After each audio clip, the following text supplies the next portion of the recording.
I always wanted to be proposed to in a memorable way. I wanted to be surprised even though I knew the marriage was coming. Dennis was thinking of proposing at the top of the world, at the peak of Mount Kilimanjaro. He could have organized a little romantic trip, some sort of getaway, which also would have been nice, but I would have probably suspected he was up to something. He could also have taken me out to a famous restaurant, a memorable landmark in the city. He could have taken me on a helicopter ride. But Dennis certainly beat all the odds and came up with the most creative, most fun, scariest surprise proposal. I figured he would not be proposing around times of special occasions, such as dinners, Valentine's Days, birthdays, Easters, long weekends. Dennis based his proposal on the movie Saw. The movie is about this crazy man who plays games with people's lives. He drugs them, puts them in a strange place, and locks them there. When they wake up, they realize they can't get out. They find a tape recorder with a message from the men and learn that they are part of his game. To survive, they have to solve riddles, find clues, and follow the rules. If they figure out how to get out, they get to leave with their lives. It's a scary movie, but it's one of our favorites. This is probably the reason Dennis figured that this crazy, scary scheme of his would actually work on me. And now here's the story.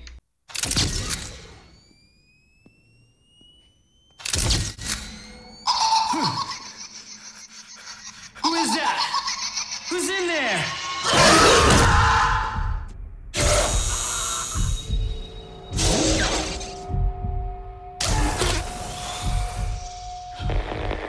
Hello, madam. I want to play a game. I'm sick of people who don't appreciate their blessings. I've given you a life purpose. He doesn't want us to cut through our chains. He wants us to cut through our feet. Most people are so ungrateful to be alive. Not anymore. Live or die. Make your choice. So it all happened on a Saturday night. Dennis planned to wake me up with an alarm clock that was placed underneath the comforter. According to his plan, I was supposed to wake up when the alarm clock sounded and find the clock along with other clues that would get his master plan of the evening started. However, I guess I was so tired that I did not hear the alarm and I slept right through it. Dennis realized things were not going according to plan and he had to come up with another way to wake me up. So he started to turn the electricity on and off by playing with the fuse box. As a result, the phones, the computers, air conditioner, and other electric things in the room were clicking on and off. Somehow these sounds woke me up. I turned to Dennis, but he was not there. I didn't really want to get out of bed, but I figured I could use the bathroom at the same time. I got out of bed, went towards the door, grabbed the doorknob, but it didn't feel right. I was locked inside the bedroom, and the button to unlock the door was missing. I didn't think that was funny, so I said to whoever was outside the bedroom, hoping it was Dennis, "Dennis, let me out, I have to pee." As I spoke those words, some strange men laughed out loud.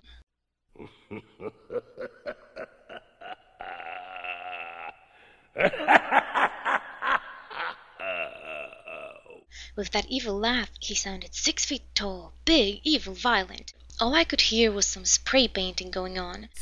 The murderer was there. Dennis was missing, maybe dead by now.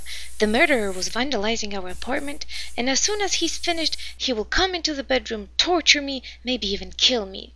At that point, I was scared for my life. I'd better be ready and have something in my hand to smack him on the head, hopefully causing some sort of concussion. I found a stapler. Yes, a stapler. A stapler would kill anybody. And I held it tight in my hand. I could use my cell phone to call the police. I reached for my phone and it was missing. My phone line has also been disconnected, just like that happens in the movies. But to have that happen to me was way too scary. I had to get out of there.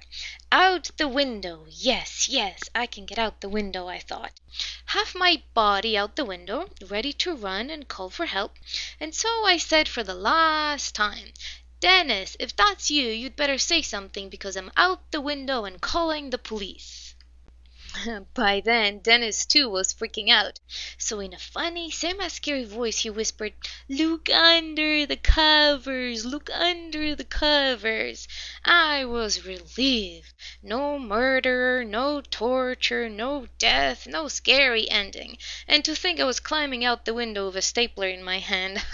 I looked underneath the cover where I found the alarm clock that was supposed to wake me up, a tiny little flashlight, and a recorder. It was just like in the movie. There was a message. Wake up, Jeannette. A little disoriented, are we? Listen carefully, and I can offer you some clarity. I've chosen you to be my newest subject, and I'd like to play a little game. The object of this game is to find that which is missing. The game is only as difficult as you choose it to be. The means are within your reach. And as they say, the writing's on the wall. You're a smart girl. Follow the rules, and you will find what you search for. But do follow the rules. I've laid out a path for you. Let the game begin. Ha ha ha ha ha ha ha.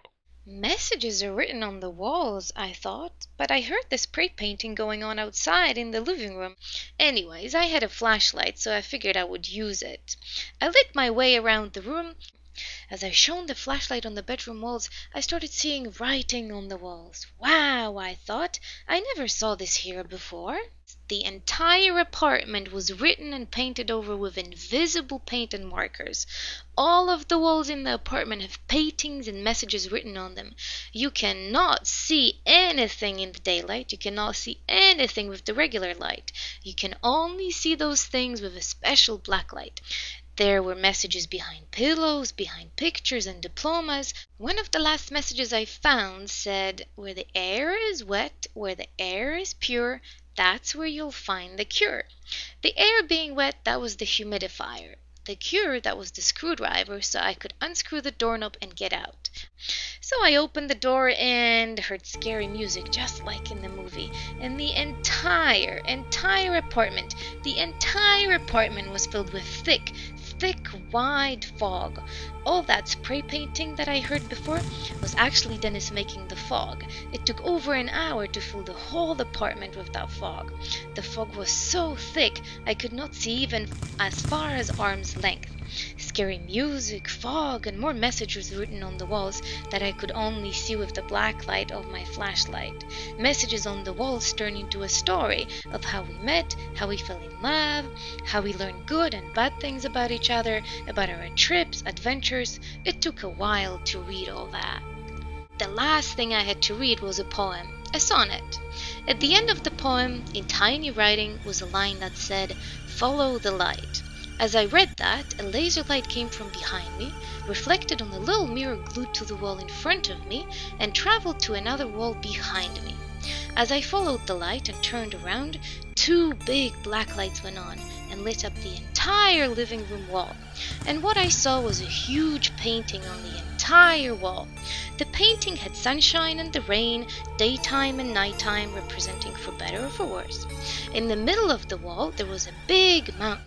That's when Dennis turned on regular lights, came out of the darkness and the fog, and said, among other things, "I could not take you to Mount Kilimanjaro, so I brought the mountain to you." And I got the big rock. Well, before I took the ring, he asked whether I would marry him, and I said yes. And that lasted more than 2 hours. To be respectful to the neighbors, Dennis left one more surprise for the next morning. When he was younger and he was learning how to play piano, he promised himself that he would learn how to play Sonetto 104 del Petrarca by Franz Liszt for the woman that he loves. And so, several months ago, he started practicing again, and on Sunday he played it for me. And that's how we got engaged. A story that I will remember for the rest of my life, and a story that I will tell to my friends, my family for years to come.